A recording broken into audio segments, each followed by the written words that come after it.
അവിടെ സമാധാനം പുലരുന്നില്ല എന്നും അവിടുത്തെ ജനങ്ങൾ അത് ആഗ്രഹിക്കുന്നില്ല എന്നും അത് ശരിയായ ഒരു നയമല്ല എന്നും ലോകരാജ്യത്തിന്റെ മുമ്പിൽ പറയേണ്ടുന്ന ഒരു ആവശ്യകത പാകിസ്ഥാനിലെ അല്ലെങ്കിൽ നേരത്തെ അവിടെ നുഴഞ്ഞുകയറ്റം നടത്തിക്കൊണ്ടിരുന്ന ഭീകരരെ സംബന്ധിച്ചിടത്തോളം ഉണ്ട്. പാകിസ്ഥാനിൽ നമ്മൾ പറയാറുണ്ട്, പാകിസ്ഥാനെ 3 കാര്യങ്ങളാണ് നിയന്ത്രിക്കുന്നത്, 3A ആണ് പാകിസ്ഥാനെ നിയന്ത്രിക്കുന്നതെന്ന് പറയാറുണ്ട്. ആർമി, അള്ള ആൻഡ് അമേരിക്ക നമ്മൾ പറയുമായിരുന്നു.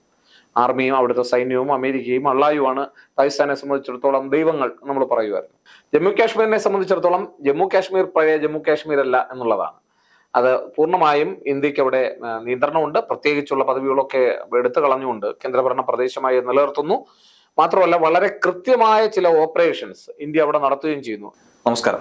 രാജ്യത്തെ വേദനിപ്പിക്കുന്ന ഒരു സംഭവം തന്നെയാണ് ജമ്മുവിൽ, കശ്മീരിൽ സംഭവിച്ചുകൊണ്ടിരിക്കുന്നത്. കഴിഞ്ഞ ദിവസമായിരുന്നു 5ഓളം സൈനികർ 48 മണിക്കൂറിനിടയിൽ 2 തവണയുണ്ടായ ആക്രമണം. അതിൽ ധീര സൈനികർ വീരമൃത്യു വരിച്ചത്. അതും നേരെയുള്ള ആക്രമണമല്ല, ഒളിഞ്ഞിരുന്നുള്ള ഗ്രനേഡ് ആക്രമണവും പിന്നാലെ ഉണ്ടായ വെടിയുതിർക്കലും. കൃത്യമായ ഗ്രൗണ്ട് സപ്പോർട്ട് ലഭിക്കാതെ അവിടെ അങ്ങനെ ഒരു സംഭവം ഉണ്ടാകില്ല എന്ന് തന്നെയാണ് ഇന്റലിജൻസ് ഉദ്യോഗസ്ഥരും വ്യക്തമാക്കുന്നത്. ശരിക്കും എന്താണ് നമ്മുടെ അതിർത്തിയിൽ സംഭവിക്കുന്നത്? ഈ വിഷയത്തെക്കുറിച്ച് ചർച്ച ചെയ്യാം. നമ്മുടെ ഒപ്പം ഉള്ളത് രാഷ്ട്രതന്ത്ര വിദഗ്ധനായ ഡോക്ടർ പി അനിൽകുമാർ. സ്വാഗതം സർ. നമസ്കാരം. ശരിക്കും കൃത്യമായി എടുത്തു പറഞ്ഞാൽ 3ാം നരേന്ദ്രമോദി സർക്കാരിന്റെ സത്യപ്രതിജ്ഞയുടെ അന്ന് മുതൽ ഇന്ന് വരെ എന്താണ് അതിർത്തിയിൽ സംഭവിച്ചുകൊണ്ടിരിക്കുന്നത്? കഴിഞ്ഞ ഒരു മാസമായി പരിശോധിച്ചാൽ ഏതാണ്ട് 5 തവണയോളം ഇത്തരത്തിലുള്ള ആക്രമണങ്ങൾ ഉണ്ടായിട്ടുണ്ട് എന്നുള്ളതാണ്. ഇത് പ്രത്യക്ഷമായി പറഞ്ഞാൽ ഒരു പാകിസ്ഥാനിൽ നമ്മൾ എപ്പോഴും ഡീപ്പ് സ്റ്റേറ്റ് ഓഫ് പാകിസ്ഥാൻ എന്ന് പറയും. അതായത് ജമ്മുവിന്റെയും കാശ്മീരിലും പല തീവ്രവാദികൾക്കും പിന്തുണ നൽകുന്നത് ഒളിഞ്ഞും തെളിഞ്ഞും പാകിസ്ഥാനാണെന്നുള്ള കാര്യം നമുക്ക് എവർക്കും അറിയാവുന്ന ഒരു കാര്യമാണ്. അപ്പൊ അവിടെ നിന്ന് ഈ പാകിസ്ഥാനിൽ ഇപ്പോഴും പാകിസ്ഥാൻ, അതായത് അവിടെ നിന്ന് നമ്മൾ ഈ ജമ്മു ആൻഡ് കാശ്മീർ കൂട്ടിച്ചേർക്കുമ്പോഴും ഇന്ത്യയുടെ ഭാഗമായി അവിടുത്തെ ആർട്ടിക്കിൾ 370 ഒക്കെ എടുത്തു കളഞ്ഞ് അവരെ ഒരു കേന്ദ്രഭരണ പ്രദേശമായിട്ടൊക്കെ നിലനിർത്തുമ്പോൾ അതിൽ തീർച്ചയായിട്ടും അത് ഇന്ത്യയുടെ സോവറിനിറ്റി, പരമാധികാരത്തെ പൂർണ്ണമായി അംഗീകരിക്കുക, ഇന്ത്യയുടെ പ്രദേശമായി ഇന്ത്യ നിലനിർത്തുകയും ഒക്കെ ചെയ്യുമ്പോൾ അവിടെ എല്ലാ സ്ഥിതിഗതികളൊക്കെ ശാന്തമാണ് എന്ന് പൊതുവെ തെരഞ്ഞെടുപ്പിലും അതിനുശേഷവും ഇന്ത്യൻ പ്രധാനമന്ത്രി ആവർത്തിച്ച് പറഞ്ഞുകൊണ്ടിരിക്കുകയാണ്. അവിടെ കൂടുതൽ സ്ഥിതിഗതികൾ ശാന്തമായി വരുന്നു, സമാധാനം ഉണ്ടാകുന്നു എന്നുള്ളതാണ്. അവിടെ പുരോഗതി ഉണ്ടാകുന്നു എന്നുള്ള തരത്തിലുള്ള പ്രഖ്യാപനങ്ങൾ നമ്മുടെ സർക്കാരുകൾ നടത്തുന്നു. അതിന് തിരിച്ചടി കൊടുക്കുക എന്നുള്ളത് തന്നെയാണ് ഭീകരർ ലക്ഷ്യമിടുന്നത് എന്നുള്ള കാര്യത്തിൽ സംശയം വേണ്ട. കാരണം ഈ ജമ്മു ആൻഡ് കാശ്മീർ ഇത്തരത്തിൽ കൂട്ടിച്ചേർക്കപ്പെട്ടപ്പോൾ അല്ലെങ്കിൽ ഭാഗമായി മാറിയപ്പോൾ നേരത്തെ ഉണ്ടായിരുന്ന ആർട്ടിക്കിളുകളൊക്കെ എടുത്തു കളഞ്ഞ് അതിന്റെ പ്രത്യേക പദവി മാത്രം നിലനിർത്തിക്കൊണ്ട് ഇന്ത്യയുടെ ഭാഗമാക്കിയപ്പോൾ പൂർണ്ണമായും ഉണ്ടായിട്ടുള്ള ഒരു കാര്യം, യാതൊരു കാരണവശാലും അവിടെ സമാധാനം പുലരുന്നില്ല എന്നും അവിടുത്തെ ജനങ്ങൾ അത് ആഗ്രഹിക്കുന്നില്ല എന്നും അത് ശരിയായ ഒരു നയമല്ല എന്നും ലോകരാജ്യത്തിന്റെ മുമ്പിൽ പറയേണ്ടുന്ന ഒരു ആവശ്യകത പാകിസ്ഥാനിലെ അല്ലെങ്കിൽ നേരത്തെ അവിടെ നുഴഞ്ഞുകയറ്റം നടത്തിക്കൊണ്ടിരുന്ന ഭീകരരെ സംബന്ധിച്ചിടത്തോളം ഉണ്ട്. അല്ലെങ്കിൽ ഇത് അന്തർദേശീയ ശ്രദ്ധയിലേക്ക് നേരത്തെ ഉണ്ടായിരുന്ന അത്ര ഭംഗിയായി ഇപ്പോൾ നിലനിൽക്കുന്നില്ല എന്നുള്ളൊരു വിശ്വാസം അവരെ സംബന്ധിച്ചിടത്തോളം ഉണ്ട്. നേരത്തെ മിക്കപ്പോഴും പാകിസ്ഥാനിൽ നമ്മൾ പറയാറുണ്ട്, പാകിസ്ഥാനെ 3 കാര്യങ്ങളാണ് നിയന്ത്രിക്കുന്നത്, 3A ആണ് പാകിസ്ഥാനെ നിയന്ത്രിക്കുന്നതെന്ന് പറയാറുണ്ട്. ആർമി, അള്ള ആൻഡ് അമേരിക്ക നമ്മൾ പറയുമായിരുന്നു. ആർമിയും അവിടുത്തെ സൈന്യവും അമേരിക്കയും അള്ളായുമാണ് പാകിസ്ഥാനെ സംബന്ധിച്ചിടത്തോളം ദൈവങ്ങൾ നമ്മൾ പറയുമായിരുന്നു. ഏതാണ്ട് ആ അവസ്ഥയിൽ നിന്ന് മാറി വരുന്ന പല സാഹചര്യങ്ങൾ ഇപ്പോൾ നിലവിലുണ്ട്. പാകിസ്ഥാനെ സംബന്ധിച്ചിടത്തോളം പഴയതുപോലൊരു പിന്തുണ അമേരിക്കയിൽ നിന്ന് അവർക്ക് ലഭിക്കുന്നില്ല എന്നുള്ളത് മാത്രമല്ല, ഇന്ത്യ അമേരിക്ക ബന്ധം വളരെയധികം മെച്ചപ്പെടുകയും ചെയ്യുന്ന സാഹചര്യം നിലവിലുണ്ട്. ജമ്മു കാശ്മീരിനെ സംബന്ധിച്ചിടത്തോളം ജമ്മു കാശ്മീർ പഴയ ജമ്മു കാശ്മീർ അല്ല എന്നുള്ളതാണ്. അത് പൂർണ്ണമായും ഇന്ത്യക്ക് അവിടെ നിയന്ത്രണമുണ്ട്. പ്രത്യേകിച്ചുള്ള പദവികളൊക്കെ എടുത്തു കളഞ്ഞുകൊണ്ട് കേന്ദ്രഭരണ പ്രദേശമായി നിലനിർത്തുന്നു. മാത്രമല്ല വളരെ കൃത്യമായ ചില ഓപ്പറേഷൻസ് ഇന്ത്യ അവിടെ നടത്തുകയും ചെയ്യുന്നു. ഇപ്പം നമ്മൾ പരിശോധിച്ചാൽ മുൻപ് ഉണ്ടായിരുന്ന അത്ര വലിയ സംഘർഷാവസ്ഥ ജമ്മു കാശ്മീരിൽ ഉണ്ടായിരുന്നില്ല അടുത്ത കാലങ്ങളായി, പ്രത്യേകിച്ച് ഇന്ത്യ ഇത് കൂട്ടിച്ചേർത്തുള്ള പ്രഖ്യാപനം നടത്തിയതിനു ശേഷം. പക്ഷെ അതിനുശേഷം ഈ സമാധാനപൂർണമായിരുന്ന അന്തരീക്ഷത്തെ പലപ്പോഴും നമ്മുടെ സർക്കാർ ഉയർത്തിക്കാട്ടി. നമ്മുടെ സർക്കാർ എടുത്ത് പൂർണ്ണമായും ശരിയായ ഒരു തീരുമാനമായിരുന്നു. മാത്രമല്ല ഈ പ്രവൃത്തിയെ തന്നെ ചോദ്യം ചെയ്തുകൊണ്ട് നിരവധി ഹർജികൾ സുപ്രീം കോടതിയിൽ പോയിരുന്നു. അപ്പൊ അതൊക്കെ തള്ളി ഇന്ത്യയുടെ തീരുമാനം ശരിയാണെന്നുള്ള തരത്തിൽ പൂർണ്ണമായി സുപ്രീം കോടതി വിധി വരികയും അവിടെ ശാന്തമായൊരവസ്ഥ സൃഷ്ടിക്കപ്പെടുകയും ചെയ്തപ്പോൾ, മാത്രമല്ല അതൊരു ക്യാമ്പയിനായി ഭരണപക്ഷം കൊണ്ടുവരികയും ചെയ്തു. നരേന്ദ്രമോദിയൊക്കെ തെരഞ്ഞെടുപ്പിൽ ഒരു നേട്ടമായി ഉയർത്തിക്കാട്ടുകയും ചെയ്തു. ഇതാ ഇപ്പോൾ സ്ഥിതിഗതികൾ ശാന്തമാണ്. ഇതിൽ തീർച്ചയായിട്ടും അവിടെ പ്രശ്നങ്ങൾ ഉണ്ടാക്കിക്കൊണ്ടിരുന്ന ഭീകരവാദികളെ സംബന്ധിച്ചിടത്തോളം അവർ ഏറ്റവും കൂടുതൽ അലോസരപ്പെട്ട ഒരു സന്ദർഭമാണ്. ഒന്ന്. രണ്ട്, നമുക്കറിയാം അവർക്ക് ഇപ്പോൾ കിട്ടുന്നത് വളരെ അത്യാധുനികമായിട്ടുള്ള സോഫിസ്റ്റിക്കേറ്റഡ് ആയിട്ടുള്ള ആയുധങ്ങളാണ്, വെപ്പൺസ് ആണ്. അതവർക്ക് ലഭ്യമാകുന്നത് അതും പലപ്പോഴും അമേരിക്കൻ ആയുധങ്ങളാണ് ഇപ്പോൾ അവരുടെ കയ്യിൽ ഇരിക്കുന്നത്. ഇപ്പോൾ ഉപയോഗിച്ച ഗ്രനേഡും അതുപോലെ തന്നെ പല തോക്കുകളും. സാധാരണ അവിടെയൊക്കെ യുദ്ധം നടത്തുമ്പോൾ അവരൊക്കെ ഉപയോഗിക്കുന്നത് AK-47 പോലെയുള്ളതാണ്. പക്ഷെ ഇപ്പോ അവരുപയോഗിച്ചിട്ടുള്ള പല ആയുധങ്ങളും അവർ അത്യാധുനികമായിട്ടുള്ള വെപ്പൺസ് ആണ്. അവര് ഗ്രനേഡ് എറിയുക, അതിനുശേഷം തോക്ക് ഫയറിംഗ് നടത്തി കൊല്ലുക, ഇതൊക്കെയാണ് ഇപ്പൊ അവർ ചെയ്തിരിക്കുന്നത്. അപ്പം ഇവിടെ ആദിത്യൻ പറഞ്ഞതുപോലെ തന്നെ ഒരു ഗ്രൗണ്ട് സപ്പോർട്ടും അവർക്ക് അവിടെ നിന്ന് കിട്ടുന്നുണ്ട് എന്നുള്ളതാണ്. അപ്പൊ അതുകൊണ്ട് തന്നെ ഇന്ത്യയുടെ പ്രസിഡന്റ് ഇപ്പോൾ തന്നെ പറഞ്ഞു കഴിഞ്ഞു ഇതിന് തിരിച്ചടി കൊടുക്കണം. അത് മാത്രമല്ല ഇന്ത്യയുടെ ഇന്റലിജൻസ് സംവിധാനങ്ങളും ഇന്ത്യയുടെ പ്രധാനപ്പെട്ട സൈനിക മേധാവികളും ഒക്കെ ഒത്തുചേർന്ന് ഈ നടത്തിയ ആക്രമണത്തിനെതിരായി അവിടെ നീക്കങ്ങൾ നടത്തേണ്ടതായിട്ടുണ്ട് എന്നുള്ള തീരുമാനത്തിലെത്തിയിട്ടുണ്ട്. അത് പലതരത്തിൽ പുറത്തു വരുന്നുണ്ട്. സർജിക്കൽ സ്ട്രൈക്ക് തന്നെ ഇനി സംഭവിക്കുമെന്ന് അങ്ങനെ നമുക്ക് പറയാൻ കഴിയില്ല. കാരണം സർജിക്കൽ സ്ട്രൈക്ക് എന്ന് നടത്തണമെങ്കിൽ നിങ്ങൾ ഏതെങ്കിലും ഒരു പൊട്ടന്റ് ഫോഴ്സ്, ഒരു പ്രദേശമായി തമ്പടിച്ചിരിക്കുന്ന ഒരു അവസ്ഥ ഉണ്ടാകണം. അപ്പൊ അതുകൊണ്ട് തന്നെ വേറൊരു തരത്തിലുള്ള നീക്കം ഇപ്പൊ ഇന്ത്യ പല സ്ഥലത്തും ചെറിയ ചെറിയ സർജിക്കൽ സ്ട്രൈക്ക് നടത്തുന്നുണ്ട്. പക്ഷെ അന്ന് ഔദ്യോഗികമല്ല, അതൊന്നും നമുക്ക് പറയാൻ കഴിയില്ല അത് ഇന്ത്യ തന്നെയാണെന്ന്. എന്നാൽ ഇപ്പൊ പല ഭീകരവാദ ആക്രമണങ്ങളും ഇന്ത്യക്കെതിരെ നടത്തിയ പല ഭീകരവാദികളും ഇപ്പൊ പല സ്ഥലത്തും ജീവിച്ചിരിപ്പില്ല എന്നുള്ളതാണ്. പല സാഹചര്യങ്ങളും അവർ കൊല്ലപ്പെടുന്നു എന്നുള്ളതാണ്. അതെങ്ങനെ സംഭവിക്കുന്നു നമുക്ക് അജ്ഞാതരാൽ കൊല്ലപ്പെടുന്നു എന്നുള്ളതാണ്. അപ്പൊ അതുകൊണ്ട് തന്നെ ഇന്ത്യയെ സംബന്ധിച്ചിടത്തോളം അത് വളരെ സന്തോഷകരമാണ്. ഇന്ത്യയുടെ ഇന്റലിജൻസ് ഏജൻസികൾ ചെയ്യുന്നതാണ് എന്ന തരത്തിലുള്ള വിമർശനങ്ങളൊക്കെ പലരും പുറത്തു വരുന്നുണ്ട്. പക്ഷെ എന്തായാലും ഇന്ത്യക്കെതിരെയുള്ള ഫോഴ്സുകൾ പലയിടത്തും അടിച്ചമർത്തപ്പെടുന്നു.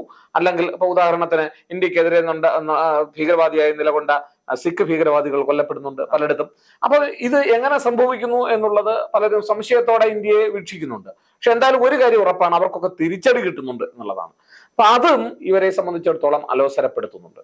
അതുകൊണ്ട് പാകിസ്ഥാന്റെ ഒരു ഡീപ്പ് സ്റ്റേറ്റിന്റെ ആ ഒരു മിലിറ്ററി സംവിധാനത്തിലുള്ള പാകിസ്ഥാന്റെ ആ ഒരു സൈന്യവും അതുപോലെ തന്നെ ഭീകരവാദികളും മതവും എല്ലാം കൂടെ കൂടിച്ചേർന്ന ആ പാകിസ്ഥാൻ രാഷ്ട്രത്തിന്റെ പിന്തുണ നഷ്ടമായിട്ടില്ല എന്നും ഇവിടുത്തെ ഭീകരവാദികൾക്ക് ഇപ്പോഴും ലഭിക്കുന്നുണ്ട് എന്നും തങ്ങളൊക്കെ സ്ലീപ്പർ സെല്ലുകളായി ഉറങ്ങിക്കിടക്കുകയാണ് ഇപ്പോഴും, അതൊക്കെ പൊട്ടിക്കാനുള്ള ശക്തി തങ്ങൾക്ക് ഇപ്പോഴും ഉണ്ട് എന്ന് ലോകത്തെ ബോധ്യപ്പെടുത്താനും അവിടെ സമാധാനം ഈ ഇന്ത്യ എടുത്തിട്ടുള്ള നിലപാടുകൾ, പ്രത്യേകിച്ച് ജമ്മു കാശ്മീരിന്റെ കാര്യത്തിൽ ഇന്ത്യ കൈക്കൊണ്ട നിലപാടുകൾ തെറ്റാണ്, അവിടുത്തെ ജനങ്ങൾ അത് ഇഷ്ടപ്പെടുന്നില്ല, അവിടെ കൂടുതൽ ഭീകരവാദങ്ങൾ ഉണ്ടാകുന്നു, അവിടെ കൂടുതൽ യുദ്ധങ്ങൾ ഉണ്ടാകുന്നു, അവിടെ സമാധാനമില്ല എന്നുള്ള തരത്തിൽ അന്തർദേശീയ രംഗത്ത് വരുത്തി തീർക്കുവാനുമാണ് ഈ ശ്രമങ്ങൾ നടത്തുന്നത് എന്നുള്ള കാര്യത്തിൽ ഒരു സംശയവും വേണ്ട എന്നുള്ളതാണ്. ഇതിപ്പോ തുടങ്ങിയതല്ല. ഇപ്പൊ 2020 നമ്മൾ പരിശോധിച്ചാൽ 35ഓളം സിഖ് തീർത്ഥാടകരെ കൊല്ലുന്നുണ്ട് അവിടെയുള്ള തീവ്രവാദികൾ. ഇതുപോലെ തന്നെ ഗ്രനേഡ് എറിഞ്ഞ് അവര് ഫയറിംഗ് നടത്തിയാണ് കൊല്ലുന്നത്. അതുപോലെ തന്നെ ബസ് ആക്രമിക്കപ്പെടുന്നത്. ഇപ്പൊ നരേന്ദ്രമോദി സത്യപ്രതിജ്ഞ ചെയ്യുന്ന അതേ ദിവസം തന്നെ ബസ് ആക്രമിക്കുകയാണ്. അതിൽ കുറെ ആളുകൾ കൊല്ലപ്പെടുന്നു, 9ഓളം ആളുകൾ കൊല്ലപ്പെടുന്നു. ഇപ്പോൾ ജവാന്മാരുടെ സൈനിക വ്യൂഹത്തെ ആക്രമണം നടത്തിയാൽ പലപ്പോഴും തിരിച്ചടി കൊടുക്കുക പതിവാണ്. പക്ഷെ അത് ഏതെങ്കിലും തരത്തിലുള്ള ഒരു ഗ്രൂപ്പിന്റെ ആക്രമണമായിട്ട് കൃത്യമായി ഫോക്കസ് ചെയ്ത് വരുമ്പോഴാണ്. പക്ഷെ ഇത് ചിന്നിച്ചിതറിയ തരത്തിലുള്ള ആക്രമണങ്ങളാണ് പലപ്പോഴും ഇപ്പോൾ നടക്കുന്നത്. അതുകൊണ്ട് എന്നാൽ അവർ വളരെ ആധുനികമായിട്ടുള്ള വെപ്പൺസും ഇതും ഉപയോഗിക്കുന്നു എന്നുള്ളതാണ്. അവര് ഒളിഞ്ഞാണ് ആക്രമണം നടത്തുന്നത് തന്നെ. അപ്പൊ അതുകൊണ്ട് തന്നെ ഈ ശക്തികൾക്ക് എത്ര തരത്തിലുള്ള പിന്തുണ, ഗ്രൗണ്ട് സപ്പോർട്ട് നമ്മുടെ രാജ്യത്ത് തന്നെ കിട്ടുന്നുണ്ട് എന്നുള്ള അന്വേഷണമാണ് ഇന്ത്യൻ ആദ്യം നടത്താൻ പോകുന്നത് എന്നുള്ളതാണ് നമ്മൾ മനസ്സിലാക്കുന്നത്. അങ്ങനെയുള്ളവരെ കണ്ടെത്താനും അവർക്ക് തീർച്ചയായിട്ടും അവരുടെ സ്വത്തുകൾ മരവിപ്പിക്കുന്നതിനും അവർക്ക് കിട്ടിക്കൊണ്ടിരിക്കുന്ന സഹായങ്ങൾ ഇല്ലാതാക്കുന്നതിനും അങ്ങനെ ഏതെങ്കിലും തരത്തിലുള്ള സഹായങ്ങൾ ലഭിക്കുന്നുവെങ്കിൽ അത് ഇല്ലായ്മ ചെയ്യുവാനുമാണ് ഇന്ത്യ സർക്കാർ പ്രഥമ പരിഗണന നൽകുന്നത് എന്നുള്ള തരത്തിലുള്ള പ്രസ്താവനകൾ വന്നിട്ടുണ്ട്. മറ്റൊരു കാര്യം, ജമ്മു ആൻഡ് കാശ്മീരിനെ സംബന്ധിച്ചിടത്തോളം ഇന്ത്യൻ രാഷ്ട്രീയത്തിലും വളരെ പ്രധാനപ്പെട്ട ഒന്നാണ്. അവിടെ ഉണ്ടാകുന്ന ഏതൊരു ചലനവും ഇപ്പോൾ ഇന്ത്യൻ രാഷ്ട്രീയത്തിൽ വലിയ ചർച്ചയാകും. കാരണം ഇന്ത്യയിൽ വലിയ തോതിൽ വിമർശിക്കുന്ന ഒരു പ്രതിപക്ഷത്തിന്റെ അവസ്ഥയാണ്. പ്രതിപക്ഷം വളരെ ശക്തമായി നിലകൊള്ളുന്നു എന്നുള്ളതാണ്. നേരത്തെ വളരെ കഴിഞ്ഞ 2014 മുതൽ 2024 വരെയുള്ള 2 ടേമും നരേന്ദ്രമോദിയുടെ 2 ടേമും പരിശോധിച്ചാൽ നമ്മൾ കാണുന്നത് 2014 മുതൽ 19 വരെയും 2019 മുതൽ 24 വരെയുമുള്ള ഭരണം പരിശോധിച്ചാൽ നമ്മൾ കാണുന്നത് ഒന്ന് നിർജീവമായ പ്രതിപക്ഷവും മറ്റൊന്ന് ഇല്ലാത്ത പ്രതിപക്ഷവുമാണ്. കാരണം 2019 ശേഷം പ്രതിപക്ഷം ഔദ്യോഗികമായി ഉണ്ടായിരുന്നില്ല എന്ന് തന്നെ നമുക്ക് പറയാം. അപ്പൊ അതുകൊണ്ട് തന്നെ നിർജീവമായി ഏതാണ്ട് നിശ്ചലമായിരുന്ന പ്രതിപക്ഷ വിമർശനങ്ങൾ ആയിരുന്നു. അതുകൊണ്ട് ഇത്തരത്തിലുള്ള ഒരു പ്രശ്നങ്ങൾ കാശ്മീരിൽ ഉണ്ടാക്കിയാൽ പോലും അതേറെ ശ്രദ്ധിക്കപ്പെടുമായിരുന്നില്ല. ഇന്ത്യ തിരിച്ചടി കൊടുക്കുകയും ചെയ്യും. പക്ഷെ ഇപ്പോഴങ്ങനെയല്ല. ഇപ്പോൾ അവിടെ ചെറിയൊരു പ്രശ്നം ഉണ്ടാകുമ്പോൾ തന്നെ രാഹുൽ ഗാന്ധി വ്യക്തമാക്കി കഴിഞ്ഞു, സർക്കാരിന്റെ പിടിപ്പുകേടാണ്. അവിടെ ഒരു മാസത്തിനുള്ളിൽ 5 തവണ അവിടെ ഭീകരാക്രമണം ഉണ്ടാകുക എന്ന് പറയുന്നത് അവിടുത്തെ നമ്മുടെ വീഴ്ചയാണ്, നമ്മൾ അതിന് കാര്യഗൗരവത്തോടുകൂടി പരിഗണിക്കണം എന്നുള്ള വാർത്ത വരികയാണ്. അപ്പൊ സ്വാഭാവികമായും ഇതൊക്കെ വളരെ വലിയ ചർച്ചയാക്കാൻ ആഗ്രഹിക്കുന്നവർക്ക് ഇതേ സംബന്ധിച്ചിടത്തോളം അതൊരു അറ്റൻഷൻ, ഒരു ശ്രദ്ധ കിട്ടും എന്നുള്ളതാണ്. അതിപ്പം സ്വാഭാവികമായും ഇന്ത്യയിലെ ഒരു ജനാധിപത്യ സംവിധാനത്തിന് അത് ഉണ്ടാവുകയും ചെയ്യും. നമുക്കാരെയും കുറ്റം പറയാൻ കഴിയില്ല ഇക്കാര്യത്തിൽ. അപ്പൊ അതുകൊണ്ട് തന്നെ ഈ തരത്തിലുള്ള നീക്കങ്ങൾ ഈ വിധ്വംസക ശക്തികളെ സംബന്ധിച്ചിടത്തോളം അല്ലെങ്കിൽ തീവ്രവാദികളെ സംബന്ധിച്ചിടത്തോളം കൂടുതൽ ഒരു ലൈം ലൈറ്റിലേക്ക് വരുവാൻ അല്ലെങ്കിൽ കൂടുതൽ ഇത് ശ്രദ്ധയിലേക്ക് കൊണ്ടുവരാൻ പറ്റുന്ന ഒരു സാഹചര്യമാണെന്നുള്ളത് അവർ തിരിച്ചറിയുന്നു. റഷ്യയിലേക്ക് പോകുന്ന അതേസമയം തന്നെ ഇവിടെ ആക്രമണം നടത്തുമ്പോൾ സ്വാഭാവികമായി ഇതിനെ സംബന്ധിച്ചുള്ള പരാമർശങ്ങൾ വരാം, ഇതിനെ സംബന്ധിച്ചുള്ള ചർച്ചകൾ വരാം, അന്തർദേശീയ രംഗത്ത് ഇതിനെ സംബന്ധിച്ചുള്ള ചർച്ചകൾ നടക്കാം. അപ്പോൾ ഇതൊക്കെ തന്നെയാണ് ഭീകരവാദികൾ എപ്പോഴും ലക്ഷ്യമിടുന്നത് എന്നുള്ളതാണ്. അപ്പൊ അതുകൊണ്ട് ഒന്നാമത്തെ ലക്ഷ്യം ഈ ജമ്മു ആൻഡ് കാശ്മീരിൽ, ജമ്മുവിൽ പ്രത്യേകിച്ചും കാശ്മീർ വാലിയിലല്ല, കാശ്മീർ വാലിയിലെ കാശ്മീർ താഴ്വരയിലെ പ്രശ്നങ്ങൾ ഏതാണ്ട് അവിടെ വളരെ ഭംഗിയായിട്ട് മിലിറ്ററി കൈകാര്യം ചെയ്യുന്നുണ്ട് എന്നുള്ളതാണ്. എന്നാൽ ജമ്മു പൂർണ്ണമായും കാശ്മീർ വാലി കഴിഞ്ഞാൽ ജമ്മുവിലേക്ക് എത്തുമ്പോൾ അത് പൂർണ്ണമായി ഇപ്പോഴും തങ്ങളുടെ പ്രസൻസ് അവിടെ ഉണ്ട്, സാന്നിധ്യം അവിടെ ഉണ്ടെന്നും തങ്ങൾ അത്ര ഇല്ലാതായി പോയിട്ടില്ല എന്നും ഇന്ത്യൻ ഗവൺമെന്റിൽ എല്ലാ പരിപാടികളും ഇവിടെ നടക്കില്ല എന്നും ഒക്കെ ഉറക്കെ പ്രഖ്യാപിച്ചുകൊണ്ടുള്ള ഒരു ആക്രമണമാണ് ഇതെന്ന് നമുക്ക് പറയേണ്ടി വരും. പക്ഷെ അതൊക്കെ കത്വ ജില്ലയിലും അതുപോലെ രജൌരിയിലും മാത്രമേ നടക്കൂ. അതാ ഞാൻ പറഞ്ഞത്, 2-3 പ്രദേശങ്ങളിലായി അത് ചുരുങ്ങിയിട്ടുണ്ട്. കാരണം ഇത് നടക്കുന്നത് ഒരുപക്ഷെ ഈ കത്വ എന്ന് പറയുന്ന പ്രദേശമൊക്കെ പഞ്ചാബുമായിട്ട് ചേർന്ന് വരുന്ന ഒരു ബോർഡർ പ്രദേശമാണ്, ഒരു അന്തർദേശീയ അതിർത്തി കൂടിയുണ്ട്. അപ്പൊ ഈ നുഴഞ്ഞുകയറ്റക്കാർക്ക് ഏറ്റവും വരാൻ പറ്റിയ മേഖലകളാണ് ഈ അന്തർദേശീയ വാതിലുകൾ എന്ന് പറയുന്നത്, ഈ അവസരങ്ങൾ എന്ന് പറയുന്നത്. അപ്പൊ അതുകൊണ്ട് തന്നെ അവർക്ക് ആ വഴികൾ വരാനാണ് കൂടുതൽ സാധ്യത. അപ്പോ അതവർ ഉപയോഗപ്പെടുത്തുന്നു എന്നുള്ളതാണ്. ഈ ഇന്ത്യയെ സംബന്ധിച്ചിടത്തോളം ഈ സന്ദർഭത്തിൽ വലിയ തിരിച്ചടി കൊടുക്കുക എങ്ങനെ എന്നുള്ളൊരു ചോദ്യമുണ്ട്. നമ്മൾ കൃത്യമായി ഇവരെ വധിക്കുക, ഇപ്പം ഇതിനോടകം തന്നെ നമ്മൾ പല ഭീകരവാദികളെയും കൊന്നു കഴിഞ്ഞു. പക്ഷെ ഈ ഒറ്റപ്പെട്ട ആക്രമണങ്ങളിൽ, ഒറ്റപ്പെട്ട തിരിഞ്ഞാക്രമിക്കുന്ന ഈ ആക്രമണങ്ങളിൽ നമ്മൾ അവർക്കെതിരെ തിരിച്ചടി കൊടുക്കുക എന്ന് പറഞ്ഞാൽ അത്ര പെട്ടെന്ന് സാധ്യമല്ല എന്നുള്ളതാണ്. ഒരാളെ കണ്ടെത്തിയാൽ അവരെ കൊല്ലാം, ഒരു ഗ്രൂപ്പ് ആണെങ്കിൽ അവരെ നമുക്ക് ആക്രമിക്കാം. ഇത് ഛിന്ന ഭിന്നമായി നടത്തുന്ന ഇത്തരത്തിലുള്ള ആക്രമണങ്ങളെ അതിന്റെ റൂട്ട്, അതിന്റെ വേര് എവിടാണെന്ന് കണ്ടെത്തി നശിപ്പിക്കുക എന്നുള്ളതാണ് ഇന്ത്യയുടെ തന്ത്രം. അതിൽ മാത്രമേ ഫലം ഉണ്ടാവൂ എന്നുള്ളതാണ്. അതുകൊണ്ട് നമ്മുടെ ഈ അന്വേഷണം എവിടെ ചെന്ന് അവസാനിക്കുന്നുവോ, അതായത് പലതരത്തിലുള്ള ഗ്രൗണ്ട് സപ്പോർട്ടുകളൊക്കെ ഇവർക്ക് കിട്ടുന്നത് എവിടെ നിന്നാണ് ഇന്ത്യക്ക് അകത്തുനിന്ന് തന്നെ ഇവർക്ക് പിന്തുണ ലഭിക്കുന്നുണ്ടോ, ഉണ്ടെങ്കിൽ അതൊക്കെ ആരുടെ സഹായത്താലാണ്, പുറത്തു നിന്നാണെങ്കിൽ അത് ആ സഹായം ചെന്ന് നിൽക്കുന്നത് എവിടെയാണ്, ആ റൂട്ട്, ആ വേരുകൾ കണ്ടെത്തി അതിനെ പിഴുതെറിയുവാനുള്ള ശ്രമമാണ് സർക്കാർ നടത്തേണ്ടത്. തീർച്ചയായിട്ടും അതിന് വേണ്ടിയുള്ള ശ്രമങ്ങളാണ് ഇന്ത്യ ചെയ്യുന്നത്. അപ്പൊ അതുകൊണ്ട് തന്നെ നരേന്ദ്രമോദി സർക്കാരിനെ സംബന്ധിച്ചിടത്തോളം അതിശക്തമായിട്ടുള്ള നടപടികൾ എടുക്കുവാനുള്ള സാധ്യതയുണ്ട്. കാരണം അവരുടെ ഒരു അഭിമാന പ്രശ്നം കൂടിയാണ്. ഈ ജമ്മു ആൻഡ് കാശ്മീരിന്റെ കാര്യത്തിൽ തങ്ങളെടുത്ത തീരുമാനം ശരിയായിരുന്നു എന്ന് ലോകത്തെയും ഇന്ത്യൻ ജനതയെയും ബോധ്യപ്പെടുത്തേണ്ടുന്ന ഒരു ബാധ്യത നരേന്ദ്രമോദി സർക്കാരിനെ സംബന്ധിച്ചിടത്തോളം ഉണ്ട്. അതുകൊണ്ട് തന്നെ അവർ തീർച്ചയായിട്ടും ഇത്തരത്തിലുള്ള ആക്രമണത്തിനെതിരെ ശക്തമായിട്ടുള്ള നിലപാടുകൾ എടുക്കുവാനും, സർജിക്കൽ സ്ട്രൈക്ക് എന്ന് പറഞ്ഞത് അത് പലതരത്തിൽ ഇന്ത്യ നടത്താം. ഈ സർജിക്കൽ സ്ട്രൈക്ക് എന്ന് പറഞ്ഞാൽ ഒരു ലിമിറ്റഡ് ഏരിയയിൽ, ഒരു പ്രത്യേക പ്രദേശത്ത് മാത്രം നമ്മൾ ഒതുക്കിക്കൊണ്ട് നടത്തുന്ന ഒരു യുദ്ധമുന്നേറ്റമാണ്. അപ്പൊ അത് തന്നെ പലതരത്തിൽ, ഇപ്പൊ സർജിക്കൽ സ്ട്രൈക്ക് എന്ന് പറഞ്ഞാൽ ആ രൂപത്തിൽ തന്നെ ആകണമെന്ന് നിർബന്ധമൊന്നുമില്ല. പക്ഷെ എങ്കിലും ഇന്ത്യൻ സൈന്യം പലതരത്തിൽ തിരിച്ചടി തീർച്ചയായും കൊടുക്കും എന്നുള്ള കാര്യത്തിൽ സംശയം വേണ്ട. ഇന്ത്യ വളരെ ഗൗരവത്തോടു കൂടി ആ വിഷയം പരിശോധിക്കുന്നുണ്ട്. ഇപ്പോൾ തന്നെ പലതരത്തിലുള്ള അന്വേഷണങ്ങൾ നടക്കുന്നുണ്ട്. പക്ഷെ എങ്കിലും നമ്മുടെ സൈനിക വാഹന വ്യൂഹത്തിന് നേരെയുള്ള ആക്രമണം സൈന്യം യുദ്ധമായിട്ട് തന്നെ ആയിരിക്കും കണക്കാക്കുക അവരെ സംബന്ധിച്ചിടത്തോളം. പക്ഷെ ആർക്കെതിരെ എന്നുള്ളതാണ് പ്രശ്നം. ഇപ്പോൾ അതിന്റെ ഉത്തരവാദിത്വം ഏറ്റെടുത്തുകൊണ്ട്, പണ്ടൊക്കെ ആണെങ്കിൽ ഒരു ആക്രമണം കഴിഞ്ഞാൽ പെട്ടെന്ന് ഉത്തരവാദിത്വം ഏറ്റെടുത്തുകൊണ്ട് ഗ്രൂപ്പുകൾ വരും. ഇപ്പം അത്ര പെട്ടെന്ന് ഗ്രൂപ്പുകളൊന്നും എത്തുന്നില്ല എന്നുള്ളത് ഇന്ത്യയെ സംബന്ധിച്ചിടത്തോളം അതിന് ആ ഒരു ഭയം ഉണ്ട് എന്നുള്ളതാണ്. അപ്പൊ അത് എന്തായാലും ചിലപ്പോൾ വരുമായിരിക്കാം, നമുക്ക് വരും ദിവസങ്ങളിൽ അറിയാൻ കഴിയുമായിരിക്കാം. എന്തായാലും ഇപ്പോഴുള്ള ഒരവസ്ഥയിൽ തീർച്ചയായിട്ടും ഭീകരവാദികൾക്ക് ഒരു ഭയമുണ്ട് എന്നുള്ളതാണ്. അത് ഒരുപക്ഷെ ഇന്ത്യയുടെ സർജിക്കൽ സ്ട്രൈക്കിന് ശേഷം, നേരത്തെ നടത്തിയ സർജിക്കൽ സ്ട്രൈക്കിന് ശേഷം പാകിസ്ഥാൻ വീണ്ടും പല സന്ദർഭങ്ങളിൽ ഇന്ത്യയിൽ നിന്ന് സർജിക്കൽ സ്ട്രൈക്ക് പ്രതീക്ഷിച്ചിട്ടുണ്ട് എന്ന് അവിടെ തന്നെയുള്ള പല സൈനിക മേധാവികളും വ്യക്തമാക്കിയിട്ടുണ്ട്.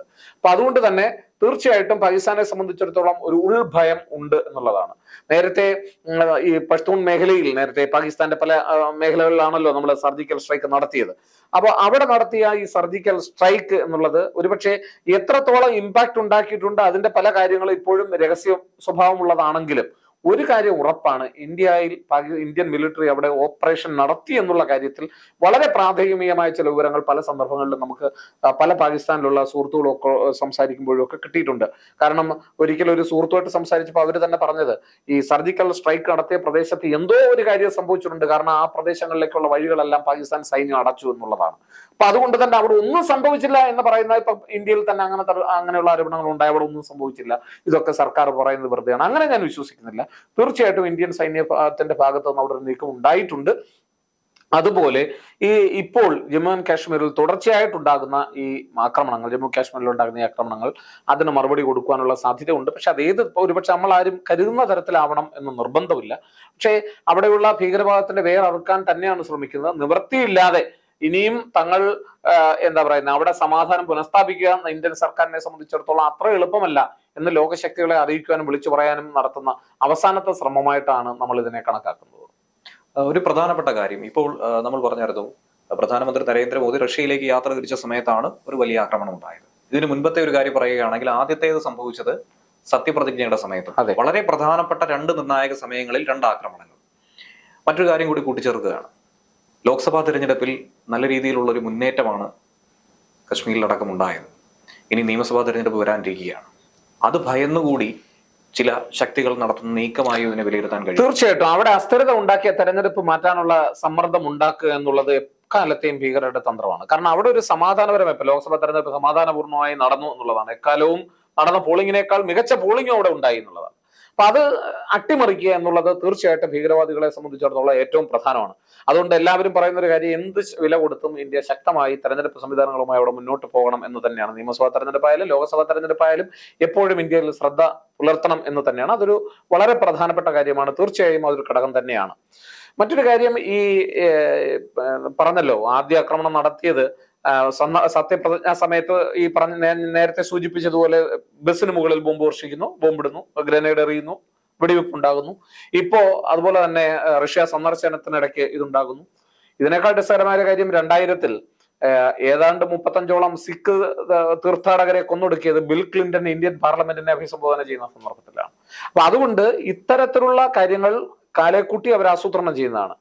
ഈ ഒരു ഭീകരവാദിയുടെ ഏറ്റവും വലിയ ലക്ഷ്യം എന്താ? ഭീകരവാദിയുടെ ഏറ്റവും വലിയ ലക്ഷ്യം ആളുകളെ കൊല്ലുക, പണം തട്ടിക്കൊണ്ടുപോവുക, ആയുധങ്ങൾ തട്ടിക്കൊണ്ടുപോവുക എന്നത് മാത്രമല്ല. ഇപ്പൊ ഒസാമ ബിൻ ലാദൻ ലോകത്തെ ആക്രമണം നടത്തിയതിനു ശേഷം, അമേരിക്കൻ ട്രേഡ് സെന്റർ ആക്രമണത്തിന് ശേഷം പറഞ്ഞ ഒരു സ്റ്റേറ്റ്മെന്റ് ഉണ്ട്. അദ്ദേഹം പറഞ്ഞത്, we are under success because America is under fear from north to south and east to west എന്നാ പറഞ്ഞത്. അതായത് കിഴക്ക് നിന്ന് പടിഞ്ഞാറ് വരെയും തെക്ക് നിന്ന് വടക്ക് വരെയും അമേരിക്ക ഭീഷണിയിലാണ്, ഭീതിയിലാണ്. അതുകൊണ്ട് ഞങ്ങൾ വിജയിച്ചു എന്നുള്ളതാണ്. ഭീകരവാദികളുടെ എക്കാലത്തെയും ലക്ഷ്യം എന്ന് പറയുന്നത് ലോകത്തിന്റെ ശ്രദ്ധയെ അങ്ങോട്ട് കൊണ്ടുവരിക എന്നുള്ളതാണ്, ഭീതി സൃഷ്ടിക്കുക എന്നുള്ളതാണ്, അസ്ഥിരത ഉണ്ടാക്കുക എന്നുള്ളതാണ്. അതിലൊക്കെ അവർ നേട്ടം കൊയ്യുക എന്ന് പറയുന്നത് വളരെ വിരളമാണ്. കാരണം അതിൽ നിന്നൊക്കെ നേട്ടം കൊയ്യുന്ന ആരാണ്? ഭീകരവാദത്തെ പ്രോത്സാഹിപ്പിക്കുകയും അതിനോട് ചേർന്ന് നിൽക്കുകയും ചെയ്യുന്ന ഒരു വിഭാഗമാണ്. അത് ചിലപ്പം മതങ്ങളാവാം, ചിലപ്പോൾ ഏതെങ്കിലും തരത്തിലുള്ള ഗ്രൂപ്പുകളാവാം, വിധ്വംസ ശക്തികളാകാം, ഇതിന്റെയൊക്കെ അടിസ്ഥാനത്തിൽ രൂപീകരിക്കപ്പെട്ട സംഘടനകളാവാം. അല്ലാതെ രാജ്യങ്ങൾക്കല്ല ഇതുകൊണ്ടുള്ള വലിയ നേട്ടങ്ങൾ ഉണ്ടാകുന്നത്. രാജ്യങ്ങളൊക്കെ ഇതിനെ പലയിടത്തും ഒളിഞ്ഞും തെളിഞ്ഞും ഒക്കെ പണ്ട് സഹായിച്ചിട്ടുണ്ട്. അവരൊക്കെ അതിന്റെ ഫലവും അനുഭവിച്ചിട്ടുണ്ട്. അത് അമേരിക്കയായാലും റഷ്യ ആയാലും ചൈന ആയാലും ഒക്കെ ഇതിന്റെ ഫലങ്ങൾ ഒരു കാലഘട്ടത്തിൽ അനുഭവിച്ചു എന്നുള്ളതാണ്. അമേരിക്കയിൽ ഒസാമ ബിൻ ലാദൻ തിരിഞ്ഞുകൊത്തി, അല്ലെ? റഷ്യയെ സംബന്ധിച്ചിടത്തോളം അവിടെ തന്നെയുള്ള പല പോരാളികളും അവർക്ക് തിരിച്ചടി നേരിടേണ്ടതായിട്ട് വന്നു.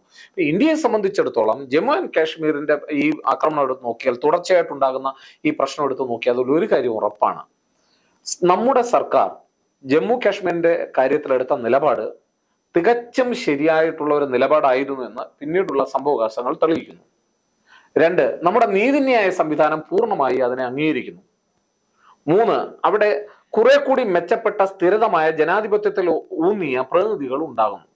4, പല പ്രദേശങ്ങളിലും പഴയതിനേക്കാൾ സമാധാനം ഉണ്ടാകുന്നു. ഇതൊന്നും വിധ്വംസക ശക്തികളെ സംബന്ധിച്ചിടത്തോളം ആശാവഹമായിട്ടുള്ള കാര്യങ്ങളല്ല. പണ്ട് അവർക്ക് പലതരത്തിലുള്ള ഫണ്ടുകൾ ലഭിച്ചിരുന്നതൊക്കെ പലതരത്തിലുള്ള വിധ്വംസക പ്രവർത്തനങ്ങൾ നടത്തിയിട്ടായിരുന്നെങ്കിൽ ഇപ്പൊ അതിനൊന്നും വലിയ സ്കോപ്പ് ഇല്ല എന്നുള്ളതാണ്. അപ്പൊ അതിനു വേണ്ടിയുള്ള പരിശ്രമങ്ങൾ അവർ നടത്തും എന്നുള്ളതാണ്. ഇപ്പൊ സ്വാഭാവികമായിട്ടും ഇന്ത്യ റഷ്യയുമായി അടുക്കുന്നത് ഒരുപക്ഷെ പാകിസ്ഥാൻ അവസരമായി ഉപയോഗിക്കുന്നു എന്ന് വേണമെങ്കിൽ നമുക്ക് പറയേണ്ടി വരും. നമുക്കതിന് നേരിട്ടുള്ള തെളിവുകളൊന്നും ഹാജരാക്കാൻ കഴിയില്ല. പക്ഷെ ഇന്ത്യൻ വേണമെങ്കിൽ നമുക്ക് മറ്റൊരു തരത്തിൽ അതിനെ വ്യാഖ്യാനിക്കാം. ഇന്ത്യൻ പ്രധാനമന്ത്രി റഷ്യ സന്ദർശനം നടത്തുമ്പോൾ ഒരുപക്ഷെ പാകിസ്ഥാൻ നടത്തുന്ന ഈ ആക്രമണം ഒരുപക്ഷെ ഇന്ത്യ പാശ്ചാത്യ ശക്തികളോട് കൂടെ നിൽക്കുന്നതിനേക്കാൾ മോശമാണ് ഇന്ത്യ റഷ്യയിലേക്ക് പോകുന്നത് എന്നുള്ള തരത്തിലുള്ള ഒരു ചർച്ച മറ്റ് പലയിടത്തും ഉണ്ടാക്കുവാൻ പാകിസ്ഥാനെ സഹായിക്കുമെന്ന് പാകിസ്ഥാൻ ചിന്തിച്ചിരിക്കാം. കാരണം ഇപ്പോ ഇന്ത്യ റഷ്യയിലേക്ക് പോവുകയാണെങ്കിൽ, റഷ്യയോട് അടുക്കുകയാണെങ്കിൽ, ഇപ്പൊ നമുക്കറിയാം ശീതസമരാനന്തര കാലഘട്ടത്തിൽ 1991 ശേഷം ഇന്ത്യ ഏറ്റവും കൂടുതൽ സൗഹൃദം പുലർത്തുന്ന രാജ്യങ്ങളിലൊന്നാണ് അമേരിക്ക എന്ന് പറയുന്നത്. അതുകൊണ്ട് തന്നെ റഷ്യയുമായിട്ട് ബന്ധം പുലർത്തുന്നതിനെ ഇല്ലായ്മ ചെയ്യാനും അങ്ങോട്ടുള്ള യാത്രകളും ഒക്കെ ഒരു ത്രെട്ടായിട്ട് വേണമെങ്കിൽ, ഇതൊക്കെ ഒരു വാണിംഗ് ആയിട്ട് വേണമെങ്കിൽ പാകിസ്ഥാൻ ഇതൊക്കെ അന്തർദേശീയ രാഷ്ട്രീയത്തിൽ ശ്രദ്ധയിൽ കൊണ്ടുവരാൻ ആഗ്രഹിക്കുന്നു. ഒരുപക്ഷെ റഷ്യയിൽ ഇന്ത്യ പ്രധാനമന്ത്രി സന്ദർശനം നടത്തുമ്പോൾ ഈ പ്രശ്നങ്ങളൊക്കെ ഉണ്ടായാൽ ഇതേറെ ശ്രദ്ധിക്കപ്പെടുമെന്നും ഇന്ത്യ റഷ്യ ബന്ധം മെച്ചപ്പെടുന്ന ഒരുപക്ഷെ ഇന്ത്യ അമേരിക്ക ബന്ധത്തെ കൂടുതൽ അസ്ഥിരമാക്കാൻ സാധ്യതയുണ്ട് എന്നൊക്കെ അവരെ ചുരുക്കം പറഞ്ഞാൽ മറ്റു ചിലരെ സഹായിക്കാനായി പാകിസ്ഥാൻ അങ്ങനെ വേണമെങ്കിലും ചെയ്യാം. അപ്പൊ പാകിസ്ഥാൻ ഇതൊക്കെ ഒരു മൾട്ടിപ്പിൾ ആംഗിളിലാണ്, ഒരു ലക്ഷ്യം വെച്ചുകൊണ്ടല്ല. ഈ ഭീകരവാദികളെ സംബന്ധിച്ചിടത്തോളം അതിന്റെ ഡീപ്പ് സ്റ്റേറ്റ് ആയിട്ട് വർത്തിക്കുന്ന പാകിസ്ഥാനെ സംബന്ധിച്ചിടത്തോളം ഒക്കെ ഇത് വ്യത്യസ്തമായിട്ടുള്ള കാഴ്ചപ്പാടുകൾ നമുക്ക് കാണാം. ഒരു ലക്ഷ്യമല്ല അവരെ സംബന്ധിച്ചിടത്തോളം ഉള്ളത്.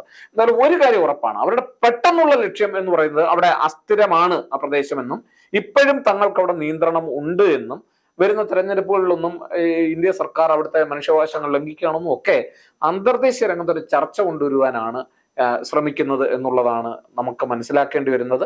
എന്തായാലും ഈ പ്രശ്നത്തെ എങ്ങനെ ഇന്ത്യ കൈകാര്യം ചെയ്യുന്നു എന്ന് ലോകരാഷ്ട്രങ്ങൾ ശ്രദ്ധിക്കുകയാണ്. എന്തായാലും തുടർച്ചയായിട്ടുള്ള ആക്രമണങ്ങൾ ഉണ്ടായാൽ തീർച്ചയായിട്ടും തിരിച്ചടിക്കുള്ള സാധ്യത ഉണ്ട് എന്ന് തന്നെയാണ്. നേരത്തെ ആക്രമിച്ചത് അവിടെ ഉള്ള വാഹനമാണെങ്കിൽ ഇപ്പോൾ ആക്രമിച്ചിട്ടുള്ളത് സൈനിക വ്യൂഹമാണ്. ഇനി എന്ത് ആക്രമണം എന്നാണ് എല്ലാവരും കാത്തിരിക്കുന്നത്. എന്തായാലും ഈ ആക്രമണത്തെ, പ്രത്യേകിച്ച് സൈനിക വ്യൂഹത്തിനെതിരെ ഇന്ത്യക്കെതിരെ നടത്തിയ ആക്രമണം മുമ്പ് ഇതേപോലെ ഒരു ആക്രമണം ഉണ്ടായപ്പോഴാണ് നമ്മൾ ശക്തമായൊരു തിരിച്ചടി കൊടുത്തത്. പത്തൻകോട്ട് ആക്രമിക്കുമോ, ആ പത്തൻകോട്ടിനെതിരെ ഇന്ത്യ എടുത്തിട്ടുള്ള തീരുമാനങ്ങൾ അതൊക്കെ നമുക്ക് എല്ലാവർക്കും അറിയാവുന്നതാണ്. പാകിസ്ഥാന് നല്ലൊരു പാഠമാണ് ഇന്ത്യ നൽകിയത്. എന്തായാലും നമ്മൾ ആ പാഠം ഇനി ഏത് പാഠമാണ് ഇന്ത്യ നൽകാൻ പോകുന്നതെന്ന് എല്ലാവരും കാത്തിരിക്കുകയാണ്. എന്തായാലും ഇന്ത്യ അടങ്ങിയിരിക്കാൻ സാധ്യതയില്ല. കാരണം ഇന്ത്യയുടെ നയതന്ത്രം ഇക്കാലങ്ങളിൽ പരിശോധിച്ചാൽ കുറെ കൂടി ഒരു റിയാക്ഷണറി എന്ന് പറഞ്ഞാൽ എന്തെങ്കിലും ഒരു കാര്യം ചെല്ലുമ്പോൾ അതിന് മറുപടി കൊടുക്കുക മാത്രമല്ല, ഇന്ത്യ കുറെ കൂടി ഒരു സ്റ്റെപ്പ് കൂടി മുന്നോട്ട് പോയി കാര്യങ്ങൾ അന്തർദേശീയ രംഗത്ത് ചെയ്യാൻ ശ്രമിക്കുന്നുണ്ട്. ഒരു വൻ ശക്തിയെ വളരാൻ ആഗ്രഹിക്കുന്ന ഇന്ത്യയെ സംബന്ധിച്ചിടത്തോളം അത് നിർണായകമാണ്. എനിക്ക് തോന്നുന്നത് ഇപ്പോൾ നടത്തിയിട്ടുള്ള ഈ ഭീകരവാദികളുടെ ഈ ശ്രമങ്ങൾക്ക് ഇന്ത്യ ശക്തമായ തരത്തിലുള്ള തിരിച്ചടികൾ കൊടുക്കും. ഒരുപക്ഷെ അത് പ്രത്യക്ഷമായിരിക്കണമെന്ന് ഞാൻ നേരത്തെ പറഞ്ഞ പോലെ നിർബന്ധമില്ല. കാരണം ഇന്ത്യയും ഇപ്പോൾ മൾട്ടിപ്പിൾ ഓപ്പറേഷൻസ് ആണ് നടത്തുന്നതെന്നാണ് പല രാജ്യങ്ങളും പറയുന്നത്. അതുകൊണ്ട് തന്നെ ഇന്ത്യയുടെ ഇന്റലിജൻസ് സംവിധാനവും ഇന്ത്യയുടെ സൈനിക സന്നാഹങ്ങളും ഇപ്പോൾ കുറെ കൂടി മെച്ചപ്പെട്ടതാണെന്നും അത് തീർച്ചയായിട്ടും ഇത്തരം പ്രശ്നങ്ങളെ പരിഹരിക്കുവാൻ സന്നദ്ധമാണെന്നും അത് സജ്ജീകരിക്കപ്പെട്ടതാണെന്നുമുള്ള ആത്മവിശ്വാസം നമുക്കുണ്ട്. ഇന്ത്യൻ സർക്കാരിനെ സംബന്ധിച്ചിടത്തോളം തീർച്ചയായിട്ടും വരും ദിവസങ്ങളിൽ കാത്തിരുന്ന് മറുപടി കൊടുക്കുമെന്ന് തന്നെയാണ് നമ്മൾ കരുതുന്നത്. രണ്ട് കാര്യങ്ങൾ. ഒന്ന്, നമ്മളിപ്പോൾ പ്രധാനമായും ചർച്ച ചെയ്യുന്ന പാകിസ്ഥാനുമായിട്ടുള്ള പ്രശ്നങ്ങൾ, പ്രത്യേകിച്ചും പാകിസ്ഥാൻ അതിർത്തിയിൽ ഉണ്ടാകുന്ന, കശ്മീർ താഴ്വരയിൽ ഉണ്ടാകുന്ന ഈ വിഷയങ്ങൾ.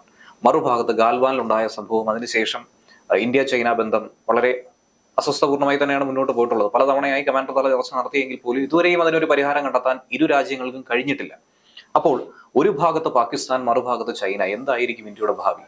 ഇന്ത്യയെ സംബന്ധിച്ചിടത്തോളം നമ്മൾ എപ്പോഴും പറയുന്ന ഒരു കാര്യമുണ്ട്, നമുക്കൊരിക്കലും സുഹൃത്തുക്കളെ നമുക്ക് തിരഞ്ഞെടുക്കാം, പക്ഷെ നമുക്ക് അയൽക്കാരെ തിരഞ്ഞെടുക്കാനാവില്ല എന്നുള്ളതാണ്. We cannot choose our neighbours but we can choose our friends എന്നുള്ളതാണ്. അപ്പൊ അതുകൊണ്ട് ഇന്ത്യയെ സംബന്ധിച്ചിടത്തോളം പാകിസ്ഥാൻ അല്ല യഥാർത്ഥത്തിൽ ഇന്ത്യയുടെ ശത്രു എന്ന് പലതവണ ഇന്ത്യയുടെ രാഷ്ട്രീയ നേതൃത്വം തന്നെ വ്യക്തമാക്കിയിട്ടുണ്ട്. ജോർജ് ഫെർണാണ്ടസ് 1998 പ്രസ്താവന നടത്തി.